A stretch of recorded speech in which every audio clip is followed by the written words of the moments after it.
رسول صلی اللہ علیہ وسلم نے فرمایا کہ جمعے کا دن تمہارے دنوں میں سب سے افضل دن ہے، لہٰذا اس دن کثرت سے میرے اوپر درود و سلام بھیجا کرو، کیونکہ تمہارے درود و سلام مجھے پہنچائے جاتے ہیں۔ وفی اموالہم حق للسائل والمحروم، کے جو مومنین ہیں ان کے مال و دولت میں محرومین کا بھی حق ہے اور سائل کا بھی حق ہے۔ بعض فقراء وہ ہوتے ہیں جو سوال کرتے ہیں، ان کا بھی حق ہے، انہیں بھی دیتے ہیں۔ بعض وہ ہوتے ہیں جو سوال نہیں کرتے، وہ عموماً محروم رہ جاتے ہیں، انہیں بھی تلاش کر کے دیا کرتے ہیں۔ اس کے بعد حضرت ابراہیم کا قصہ ذکر ہے جو پہلے بھی گزرا ہے کہ فرشتے آئے ان کے پاس، بیٹے کی بشارت دی اور پھر وہاں سے قوم لوط کے پاس گئے ان کی قوم کو عذاب دینے کے لیے۔ اس کے بعد قوم موسیٰ، قوم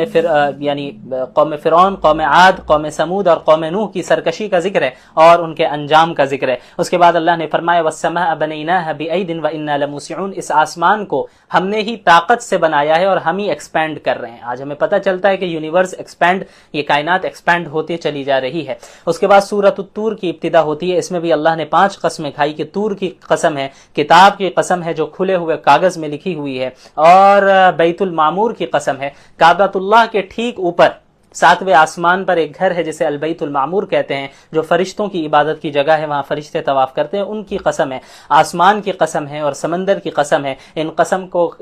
کھانے کا مقصد یہ ہے کہ اللہ کا جو عذاب ہے وہ ضرور آ کر رہے گا۔ اس کے بعد مجرمین سے کہا گیا اصلوها فاصبروا او لا تصبروا، تم جہنم میں جلو، اب یہاں صبر کرو یا نہ کرو کوئی فرق نہیں پڑنے والا، جو تم عمل کرتے تھے اس کا نتیجہ تمہیں ملے گا اور اسی کا عذاب تمہیں مل رہا ہے۔ اس کے بعد متقین کا ذکر ہے آیت نمبر 17 میں، کہ جو متقین ہوں گے وہ باغات میں رہیں گے، عیش میں رہیں گے، اور وہ اللہ کی نعمتوں کو کھائیں گے پئیں گے، اللہ تعالیٰ انہیں جہنم کی آگ سے بچائے گا، ان کو اللہ تعالیٰ حور عین سے ان کا نکاح کرائے گا، اونچی اونچی نشستوں میں وہ بیٹھے ہوں گے، اور جو ہے ان کی اولاد کو جو نیک اعمال کرتے تھے اللہ تعالیٰ انہیں بھی ان کے ساتھ جنت میں ملائے گا۔ اس کے بعد اللہ تعالیٰ نے ذکر کیا کہ یہ جو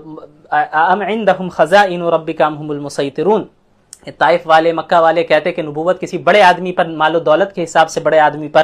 کیوں نہیں نازل ہوئی؟ تو اللہ نے فرمایا کہ یہ تو اللہ کا خزانہ ہے، یہ اللہ جسے چاہے اسے دیتا ہے، یہ نبوت انسان اس کی تقسیم نہیں کر سکتے۔ اس کے بعد اللہ کے نبی کو حکم ہوا کہ آپ صبر سے کام لیں اور آپ ہماری نظروں میں، ہماری حفاظت میں، وسبح بحمد ربک حین تقوم، آپ جب مجلسوں سے اٹھیں یا تہجد میں اٹھیں تو اللہ کی تسبیح بیان کریں، ومن اللیل، اور رات میں اللہ کی تسبیح بیان کریں، فسبح وادبار النجوم، اور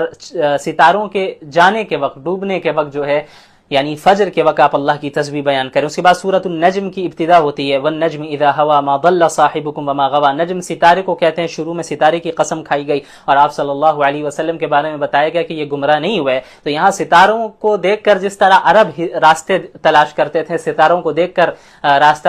تلاش کیا کرتے تھے اور صحیح ڈائریکشن میں جاتے تھے، اسی طرح اللہ کے نبی کی حیثیت ہے کہ ان کو دیکھ کر ہم سیدھا راستہ اختیار کر سکتے ہیں انہیں فالو کر کے۔ اس کے بعد اللہ تعالیٰ نے فرمایا ما ينطق عن الهوى، کہ آپ صلی اللہ علیہ وسلم اپنی خواہشات کی بنیاد پہ بات نہیں کرتے ہیں، یہ تو وحی ہے ان پر جو نازل ہوتی ہے، اللہ کی جانب سے ریویلیشن ہے جس کی وہ بات کرتے ہیں۔ اس کے بعد علمہ شدید القوى ذو مرۃ فاستوى، اللہ کے نبی صلی اللہ علیہ وسلم کے متعلق مشرکین یہ اعتراض کرتے ہیں کہ حضرت جبریل آپ کو اپنی شکل میں کیوں نہیں دکھائی دیتے، انسان ہی کی شکل میں کیوں آتے ہیں؟ تو انہیں بتایا کہ ایسا نہیں ہے، آپ صلی اللہ علیہ وسلم نے حضرت جبریل کو اصلی شکل میں بھی دیکھا اور 2 مرتبہ دیکھا ہے، ایک بار جب آپ نے خود فرمائش کی اور دوسری مرتبہ سفر معراج پر۔ اس کے بعد مشرکین کی تردید آیت نمبر 19-20 میں افرأیتم اللات والعزى ومناة الثالثة الاخرى، لات، منات، عزا یہ ان کے بتوں کے نام تھے مشرکین کے۔ ان سے کہا گیا کہ بھئی یہ تو بس تم نہیں اور تمہارے آبا و اجداد نے یہ نام گڑھ لیے ہیں، ان کی کوئی دلیل تمہارے پاس نہیں ہے۔ اس کے بعد مشرکین کے غلط عقیدے کی تردید ہے کہ ان الذين لا يؤمنون بالآخرة ليسمون الملائكة تسمیۃ الانثى،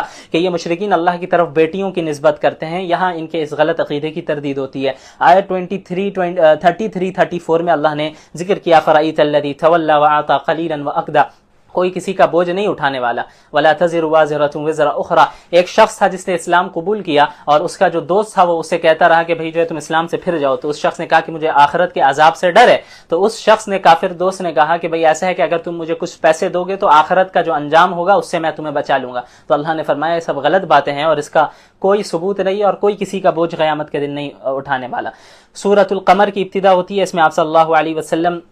کے اقتربت الساعۃ وانشق القمر جو معجزہ تھا تھا آپ کا کہ شق قمر کا، کہ چاند کو 2 ٹکڑے میں آپ نے اللہ کے حکم سے کیا، اس کا ذکر ہے۔ اور یہ فرمایا گیا کہ جو قیامت قریب آ چکی ہے۔ آپ صلی اللہ علیہ وسلم مینا میں تھے اور وہاں پر مشرکین نے کہا کہ آپ کوئی معجزہ دکھائیے، تو آپ نے کہا کہ اگر میں معجزہ دکھاؤں تو کیا ایمان لے آؤ گے؟ انہوں نے کہا کہ ہاں لے آئیں گے۔ آپ صلی اللہ علیہ وسلم نے چاند کی طرف اشارہ کیا، اللہ کے حکم سے چاند 2 ٹکڑے میں ہو گیا، اور ایک ٹکڑا مغرب کی طرف، ایک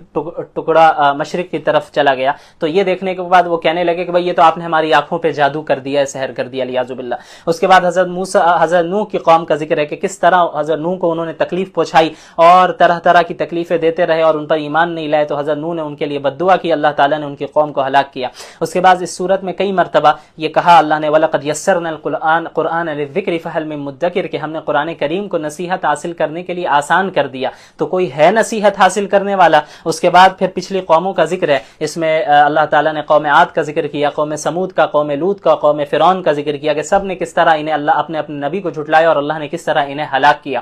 اس کے بعد پھر آیت 47 میں مجرمین کا ذکر ہے، ان المجرمین فی ضلال وسعور، کہ بھئی یقیناً یہ جو مجرمین ہے گمراہی میں ہے، بے عقلی میں مبتلا ہے، اور قیامت کے دن منہ کے بل انہیں جو ہے آگ میں گھسیٹا جائے گا۔ اس کے برخلاف جو متقین ہوں گے وہ جنت باغات میں رہیں گے، نہروں میں رہیں گے، اور اللہ کا قرب انہیں حاصل ہوگا۔ اس کے بعد سورۃ الرحمن کی ابتدا ہوتی ہے، اس کی ابتدا الرحمن سے ہوتی ہے۔ مشرکین اللہ کے جو یہ نام ہے الرحمن، اس سے واقف تو تھے، لیکن یہ الرحمن بہت زیادہ ان کے یہاں مشہور نہیں تھا، یہ نام اتنا معروف نہیں تھا۔ تو جب اللہ کے نبی صلی اللہ علیہ وسلم اللہ تعالیٰ اس کو پکارتے تو رحمان کہہ کر بھی پکارتے تھے، تو یہ اعتراض کرتے تھے کہ مر رحمان، یہ رحمان کیا ہوتا ہے، یہ رحمان کون ہے؟ تو اللہ تعالیٰ نے سورۃ الرحمن کے نام سے پوری سورت ہی نازل کر دی، جس کی ابتدا ہی الرحمن علم القرآن سے اللہ تعالیٰ نے فرمائی ہے۔ اس کے بعد اللہ نے فرمایا کہ رحمان ہی ہے جس نے قرآن سکھایا، لوگوں کو بیان سکھایا۔ اور اس صورت میں بار بار اللہ تعالیٰ نے جنوں کو بھی اور انسانوں کو بھی مخاطب کر کے کہا فَبِأَيِّ آلَاءِ رَبِّكُمَا تُكَذِّبَانِ، کہ تم اپنی رب کی کن کن نعمتوں کو جھٹلاؤ گے۔ کئی نعمتوں کا ذکر ہے اس صورت میں، کئی نعمتوں کا ذکر ہے، اور بار بار اللہ نے فرمایا کہ کن کن نعمتوں کے تم جھٹلاؤ گے، اللہ کے کن کن نعمتوں کو جھٹلاؤ گے۔ اس کے بعد اللہ نے فرمایا کُلُّ مَنْ عَلَيْهَا فان، اس کائنات میں جو ہے سب کو فنا ہونا ہے، سب ختم ہو جائے گی، ساری چیزیں ختم ہو جائیں گی سوائے اللہ رب العالمین کی ذات کے۔ اس کے بعد اللہ تعالیٰ نے مختلف نعمتوں کا ذکر کیا، جنت کا ذکر کیا، جنت کے انعامات، باغات، چشموں کا ذکر کیا، جنت کی حوروں کا ذکر کیا، اور پھر اللہ تعالیٰ نے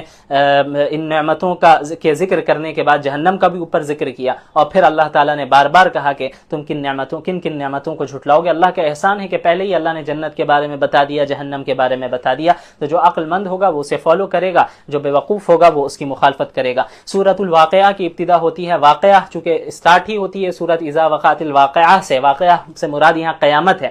کہ جب قیامت قائم ہو جائے گی اور قیامت کے واقع ہونے میں کوئی شک و شبہ نہیں ہے۔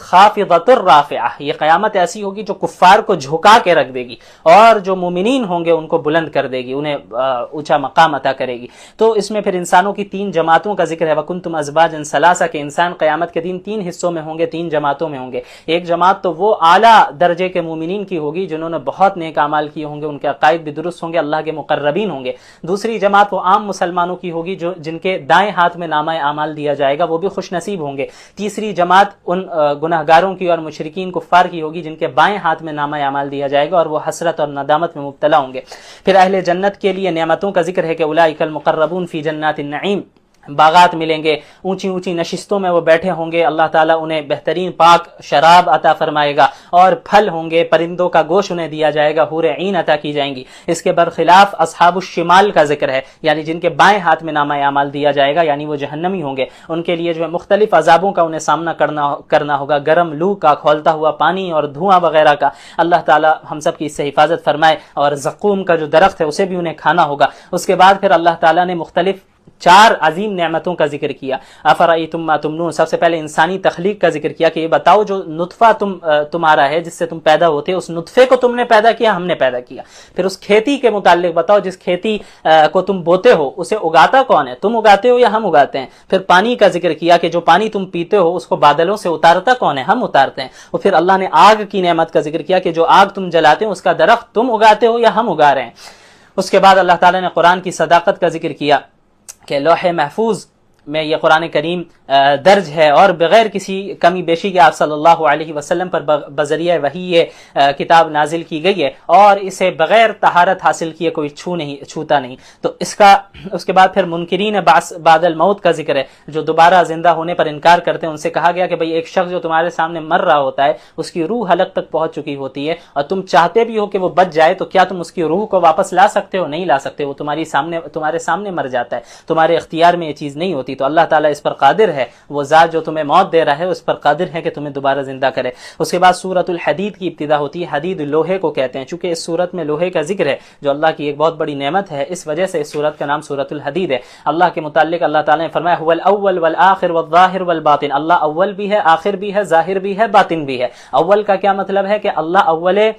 حقیقی ہے، اس سے پہلے یعنی اس کی کوئی ابتدا نہیں ہے، کوئی بگننگ نہیں ہے اللہ کی، اس سے پہلے کوئی چیز نہیں تھی، اور آخر حقیقی ہے، یعنی اللہ کی کوئی اینڈنگ نہیں ہے، اس کی کوئی انتہا بھی نہیں ہے، یعنی اس کے بعد بھی کوئی چیز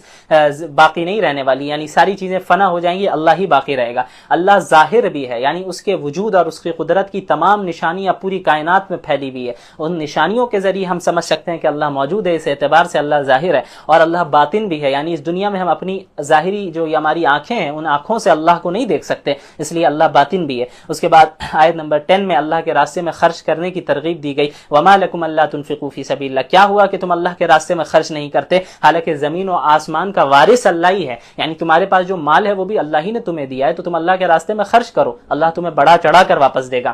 اور اس کے بعد پھر صحابہ کا ذکر ہے، آیت نمبر 10 میں لا یستوی منکم من انفق من قبل الفتح وقاتل، صحابہ کرام میں بھی فرق مراتب ہے، وہ صحابہ جو فتح مکہ سے پہلے ایمان لے آئے اور اللہ کے راستے میں انہوں نے جہاد کیا اور انفاق فی سبیل اللہ کیا، وہ ان صحابہ سے افضل ہیں جو فتح مکہ کے بعد ایمان لائے اور فتح مکہ کے بعد انہوں نے انفاق و جہاد کیا۔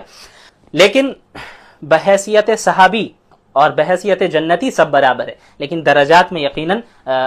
فرق مراتب ہے۔ اس کے بعد آیت نمبر 12 میں منافقین اور مومنین کا ذکر ہے، یوم تری المؤمنین والمؤمنات یسعی نورہم، کہ جب قیامت کے دن پل صراط میں مومنین جا رہے ہوں گے تو اور مومن عورتیں جا رہی ہوں گی، تو ان کے سامنے بھی اور ان کے دائیں طرف بھی ان کا جو ہے نور رہے گا، جس نور سے وہ دیکھ رہے ہوں گے۔ منافقین بھی پیچھے آئیں گے اور ان کا نور پل صراط کے پاس ختم ہو جائے گا، اب انہیں آگے دکھ نہیں رہا ہوگا۔ مومنین سے کہیں گے کہ اپنے نور سے ہمیں بھی پار کروا دو، تو مومنین کہیں گے کہ یہاں سے مڑ جاؤ اور نور کہیں اور تلاش کرو، تو ان کا انجام جو ہے ظاہر ہے جہنمیوں میں ہونا ہے ان منافقین کا۔ اس کے بعد اللہ تعالیٰ نے فرمایا آیت 25 میں لقد ارسلنا رسلنا بالبینات، کہ ہم نے اپنے انبیاء کو معجزات کے ساتھ، کتب کے ساتھ ترازو دے کر بھیجا، مقصد یہ تھا کہ لوگ اللہ کے حقوق کو بھی ادا کریں اور حقوق العباد میں بھی اعتدال قائم کریں۔ اس کے بعد رہبانیت کا ذکر ہے، ورہبانیۃ ابتدعوها ما كتبناها علیہم، حضرت عیسیٰ علیہ الصلوۃ والسلام کے آسمانوں پر اٹھائے جانے کے بعد عیسائیوں کا ایک طبقہ ایسا تھا جس نے دنیا سے اپنی زندگی کو منقطع کر دیا اور الگ تھلگ رہنے لگے، اور رہبانیت انہوں نے اختیار کر لی، یعنی دنیا کی زیب و زینت نہیں اختیار کرنا ہے، دنیا کی نعمتوں سے بھی جو ہے زیادہ لطف اندوز نہیں ہونا ہے، شادی وغیرہ بھی نہیں کرنا ہے۔ تو اللہ نے فرمایا کہ یہ ایسی رہبانیت میں مبتلا ہو گئے جس کا حکم اللہ نے نہیں دیا، اور بعد میں انہوں نے اپنی اس رہبانیت کا بھی لحاظ نہیں رکھا۔ دیکھیں اسلام میں رہبانیت نہیں ہے کہ دنیا سے بالکل کٹ کر آپ سنیاسی بن جائے، اسلام یہ نہیں سکھاتا۔ اسلام یہ سکھاتا ہے کہ اپنے آپ کو معاشرے میں رکھ کر، اپنے گھر والوں کے ساتھ رہ کر، دنیاوی نعمتوں سے استفادہ کرتے ہوئے، شادی بھی کر کے، بچے بھی ہوں، بیویاں بھی ہوں، شوہر بھی ہوں، اور تمام رشتہ داروں کے حقوق کی ادائیگی بھی کرتے رہنا ہے، اور ان کے ساتھ ساتھ اللہ کی عبادت کرنا ہے۔ یہ سنیاس لے لینے کا تصور اسلام میں نہیں ہے کہ دنیا سے کٹ کے کسی جنگل میں چلے جائیں اور دنیاوی نعمتوں کو اپنے اوپر حرام کر لے، اسے اللہ نے نہیں سکھایا۔ وآخر دعوانا ان الحمد للہ رب العالمین۔